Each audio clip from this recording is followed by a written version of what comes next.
मेरी शादी को लगभग 1 साल पूरा होने वाला है। इस लव स्टोरी की शुरुआत होती है जब मेरी शादी हुई थी।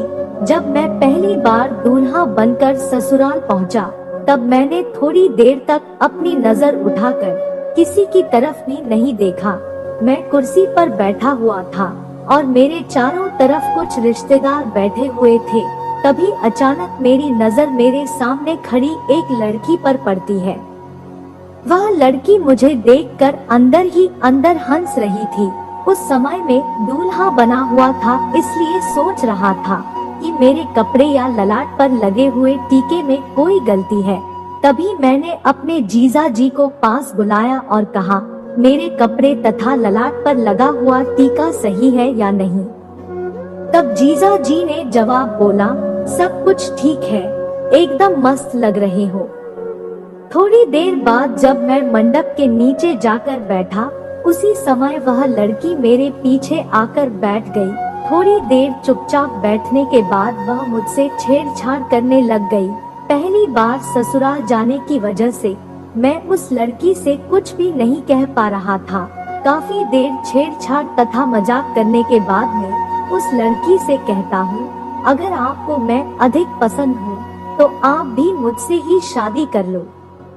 इतने में वह लड़की मुझसे कहती है, अगर मैं आपसे शादी कर लूंगी तो मेरी बड़ी बहन से शादी कौन करेगा। फिर मुझे पता चला कि यह लड़की रिश्ते में मेरी साली लगती है। काफी देर मजाक वाली बातचीत करने के बाद मैं उस लड़की से उसका नाम पूछता हूँ। तब वह लड़की जवाब देती है कि मेरा नाम संजना है। थोड़ी देर बाद शादी की रस्में शुरू हो जाती है। शादी के बाद से मेरी और संजना की काफी जान पहचान हो जाती है। रिश्ते में साली लगने की वजह से वह मेरा मोबाइल नंबर ले लेती है।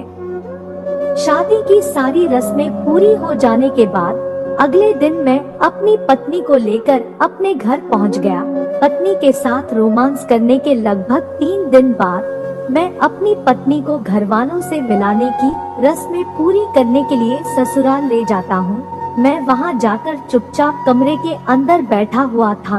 तभी संजना मेरे पास आकर बैठ जाती है। संजना मुझसे बातें करने लग जाती है। थोड़ी देर बातचीत करने के बाद वह मुझसे मजाक के दौरान अपनी बहन के बारे में पूछने लगती है। आपको बता दूं कि संजना मेरी पत्नी की छोटी बहन है, जो रिश्ते में मेरी साली लगती है। संजना मजाक के दौरान मुझसे गंदी बातें भी करती रहती थी। रात के समय मैं मकान की छत के ऊपर सो रहा था। संजना रात में अचानक से मेरे पास आकर सो जाती है, लेकिन इस बात का अंदाजा मुझे बिल्कुल भी नहीं था। मैं गहरी नींद में सो रहा था। तभी अचानक मुझे मेरे पास किसी लड़की के होने का एहसास होता है। तभी मैं नींद से उठ जाता हूँ और देखता हूँ कि संजना मेरे पास सो रही थी। मैं संजना को जगाने की कोशिश करता हूँ और कहता हूँ, जल्दी उठो वरना कोई देख लेगा। लेकिन संजना उठने की बजाय मुझसे लिपट कर सो रही थी। काफी देर कोशिश करने के बाद संजना नींद से उठ जाती है और मुझसे कहती है, जीजा जी आप तो मुझे सोने भी नहीं देते हो। तभी मैं कहता हूँ, शायद आपको पता नहीं है कि आप कहाँ पर सो रही हो। इसके बाद संजना ने कहा, मुझे अच्छी तरह से पता है कि मैं मकान की छत के ऊपर आपके पास सो रही हूँ। तभी मैंने कहा, आप चुपचाप नीचे जाकर सो जाओ और मुझे सोने दो। तभी संजना कहती है, मैंने मकान की छत वाले गेट को लॉक कर दिया है। अब कोई भी व्यक्ति मेरी इजाजत के बिना ऊपर नहीं आ सकता है। इतना सुनने के बाद मुझे भी थोड़ा आराम महसूस हुआ। मैंने सोचा कोई व्यक्ति छत के ऊपर आने से पहले गेट का लॉक खोलना चाहेगा, लेकिन उसकी चाबी संजना के पास है। इसके बाद क्या था, मैं भी पूरी तरह से निडर हो गया। काफी देर तक दोनों गुदगुदी भरी बातें करते रहे। थोड़ी देर बाद संजना मेरे गले से लिपट जाती है और अपने दिल की सारी बातें मुझे बता देती है। इन्हीं बातों के दौरान वह मुझसे कहती है कि मैं तुमसे अपनी जान से ज्यादा प्यार करती हूँ। संजना कहती है, तुम मुझे बहुत अच्छे लगते हो, इसलिए ही मैं तुम्हारे करीब आना चाहती हूँ। इतना कहने के बाद मैं संजना को किस कर लेता हूँ। गुदगुदी करते समय हम दोनों मजाक भी कर रहे थे।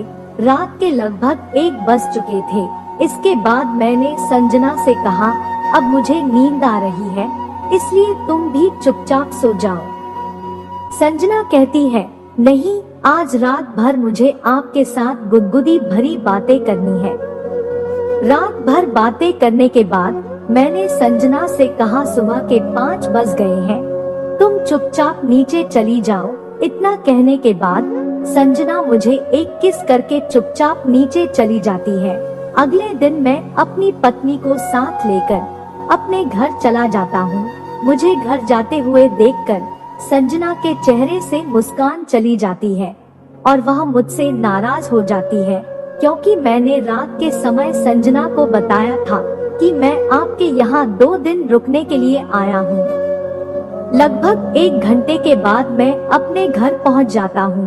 घर पहुँचने के बाद भी मेरा मन संजना की ओर खींचा जा रहा था। थोड़ी देर बाद संजना मुझे कॉल कर देती है और कहती है, जीजा जी, आप तो बोल रहे थे कि मैं 2 दिन रुक कर जाऊंगा। मैंने कहा, किसी काम की वजह से जाना पड़ा है, लेकिन अगली बार जरूर रुकूंगा और आपके कहने पर ही वापस आऊंगा। थोड़ी देर और बातचीत करने के बाद संजना कॉल डिस्कनेक्ट कर देती है। नई शादी होने की वजह से मुझे एक साथ 2 लड़कियों का प्यार मिल रहा था। एक तरफ मुझसे प्यार करने वाली मेरी पत्नी तथा दूसरी तरफ प्यार करने वाली मेरी साली है। दोनों ही मुझसे अपनी जान से ज्यादा प्यार करते हैं।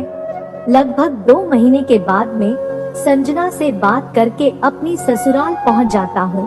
उधर संजना को पहले पता था कि मैं उनके घर आने वाला हूं, इसलिए संजना ने पहले ही मेरे सोने के लिए व्यवस्था कर रखी थी। पहले की तरह इस बार भी संजना मेरे ही बिस्तर में मेरे साथ बातचीत कर रही थी।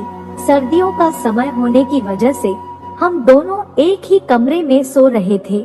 आज भी मैं और संजना एक दूसरे से मुलाकात करते रहते हैं।